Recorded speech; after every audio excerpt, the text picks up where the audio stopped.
tere, armsad hinged. Niisiis retrograadne Merkuuri. Aga kõigepealt ma tahan tänada likeide eest, tänada tellijaid, kommenteerijaid ja ka neid, kes konsultatsiooni soovisid. Niisiis seekord ma räägin Merkuurist, õigemini retrograadsest Merkuurist, sest 23. augustist on Merkuuri retrograadne Neitsi märgis ja tegelikult ta juba toimetab ehk on sõlmes juba 3. augustist saadik. Ja võib neid asju tunda, sest kui üks planeet muutub retrograadseks, siis ennem ta aeglustab, pidurdab ja alles siis keerab ümber ja hakkab tulema tagurpidi. See on selline varjuperiood. Kui teie näiteks sõidate kas rattaga või autoga, siis teil on ka vaja ennem pidurdada, võib-olla hoog maha võtta ja alles siis pöörate ümber. Nii on planeedil ka. Aga meie tunneme seda Merkuuri puhul nii igasuguste sekeldustena, segadustena või arusaamatustena või näiteks isegi vigadena või eksimustena. Ja juba isegi sellel varjuperioodil, alates sellest ajast, kuigi retrograadseks jääb ta 23. augustil ja kuni 15. septembrini. Ja retrograadse Merkuuri ajal võivad olla sellised asjad nagu üksteise mittemõistmine, mööda rääkimine, keegi võib võtmeid kaotada, keegi ostab näiteks piletid valel kuupäeval või valele kuupäevale, ei pane tähele. Kellegil tulevad lõpuks mingid vanad kirjad kohale, mingi segadus või mingid sekeldused ja sellised Merkuuri teemad, sest Merkuuri vastutab meie mõtlemise eest. Ja me ei ole tähelepanelikud võib-olla või keegi teine ei ole tähelepanelik ja teeb võib-olla mõne vea või vigu või ei saa aru, ei jõua kohale ja teid või teie kuidagi äkki kannatate selle pärast või mõjutab see teid või teie elu. Sellel ajal võivad kaduma minna kirjad, post, teated ei jõua kohale, info ei jõua kohale, lihtsalt ei jõua kohale. Ja olge ettevaatlikud, et arvutis ja telefonis info kaduma ei läheks. Ja see varjuperiood jätkub ka veel vaatamata sellele, et Merkuuri pöörab õigeks 15. septembrist. Ja kui te tahate alustada midagi väga tähtsat oma elus, näiteks alustada oma uue äriga või vormistada mingisuguseid uusi lepinguid, osta midagi suurt ja kallist uut, kus on vaja alla kirjutada. Kõik, mis on algusmomendiga esimest korda, oodake peale 15. septembrit veel 3-4 päeva ja siis alustage seal kuskil 18 või 19. september, et Merkuuri oleks otse, et ta poleks enam statsionaarne. Statsionaarne tähendab seisev ja et oleks juba liikumine. Tegelikult on tal see varjuperiood veel 30. septembrini. Kui on midagi supertähtsat teie elus, siis jälgige kõiki ohutustehnikaid tähelepanelikult sellel ajal. Peenikest kirja ja igasuguseid momente, kuupäevi ja numbreid ja kontrollige üle ja miks 30. september? Sest Merkuuri alles siis väljub nendest kraadidest Neitsi märgis, kus ta seisma jäi, kui ta retrograadsusesse astus. Ja tagasi nendesse kraadidesse jõuab ta alles 30. septembril ja ümber pöörab ta ennast 21. kraadis Neitsis. Ja selles 21. kraadis, aga tema vastasmärgis Sõnnis, ka 21. kraadis, on Uraan. Ja see on sama stiihia, Sõnn ja Neitsi, maa. Nende vahel on 120 kraadi ja see on hea aspekt. Kuigi selle aja jooksul on ka igasuguseid teisi aspekte, aga selle aspektiga on sees Uraan, vaatamata retrograadsusele, võib sellel ajal olla igasuguseid üllatusi, näiteks nagu välk selgest taevast. Või kellelegi antakse näiteks teine võimalus millegis või taastub midagi näiteks, mingi kaduma läinud kontakt taastub, vana tuttav eelmisest elust, kuidas kellelgi välja mängib. Uraan võib tuua üllatusi, sürpriise, ootamatuid olukordi. Need on kõik siuksed uraani teemad. Järsku nagu välk selgest taevast, nagu ma enne ütlesin. Äkki keegi saab minevikust pärit mingi raha lõpuks kätte, mida ta isegi ei oodanud. Või siis uraani teemad on ka igasugused raamidest, piiridest väljumine. Või siis isegi portaalide avanemine. Näiteks keegi arvab, et ta ei saanud seda tööd, kuhu ta seal kandideeris. Või siis ütleme, astus kuskile kooli sisse ja öeldi, et ei saa. Ja siis äkki tuleb mingi teade, et teid on vastu võetud või teid on tööle võetud. Vot siuksed uraani teemad. Võimalused või väravad justkui avanevad. Kellegil võib midagi sellist olla või mingid siuksed teemad. Oleneb muidugi teie isiklikest planeetidest ka. Niisiis retro Merkuuri neitsis. Mis võib olla? Võib olla, et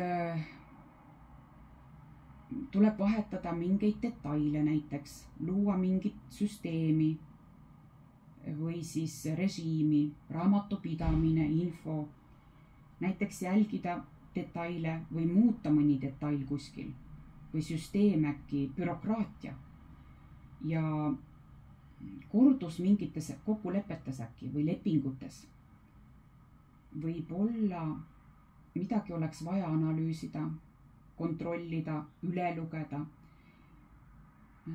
Võib-olla analüüsida mingit situatsiooni või isegi tuleb kuskil juuksekarva lõhki ajada või aetakse lõhki. Ka tervis võivad olla ka näiteks valed diagnoosid sellel ajal või kellegil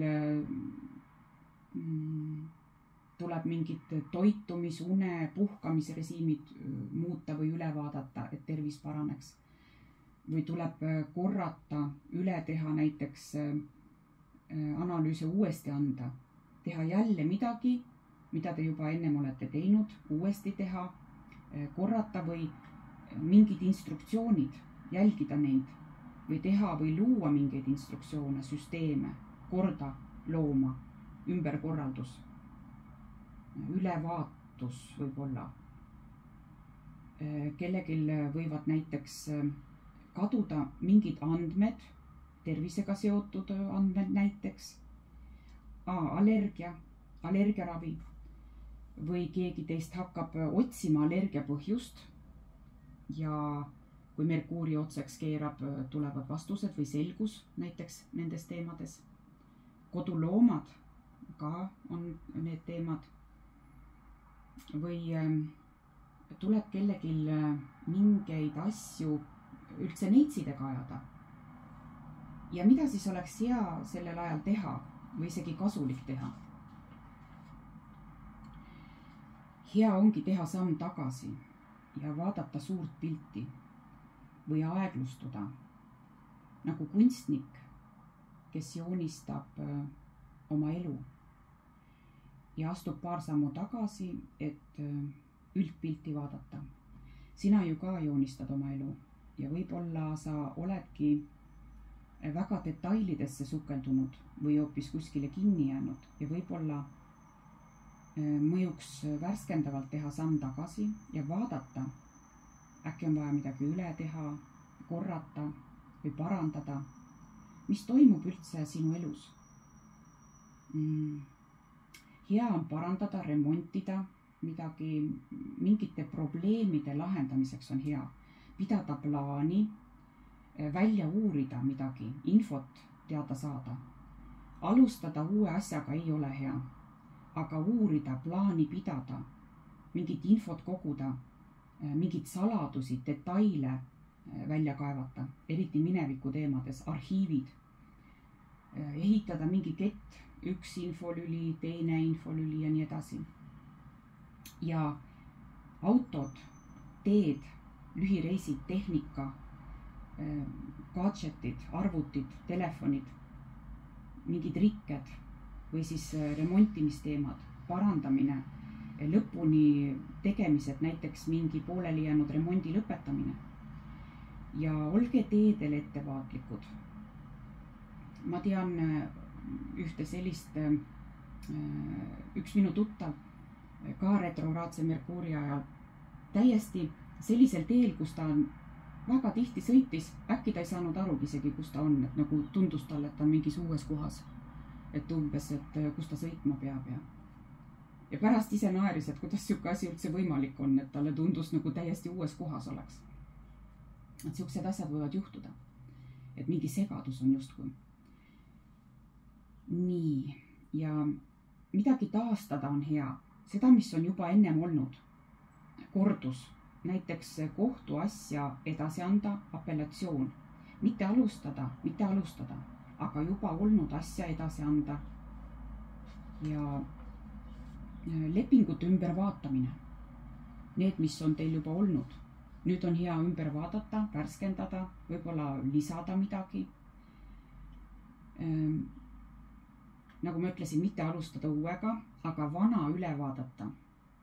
Lisada, värskendada või pikendada. Leppimine on hea. Võlgu tagasi saada või ära anda. Millegiks valmistuda või siis lõpetada midagi. Info kogumine.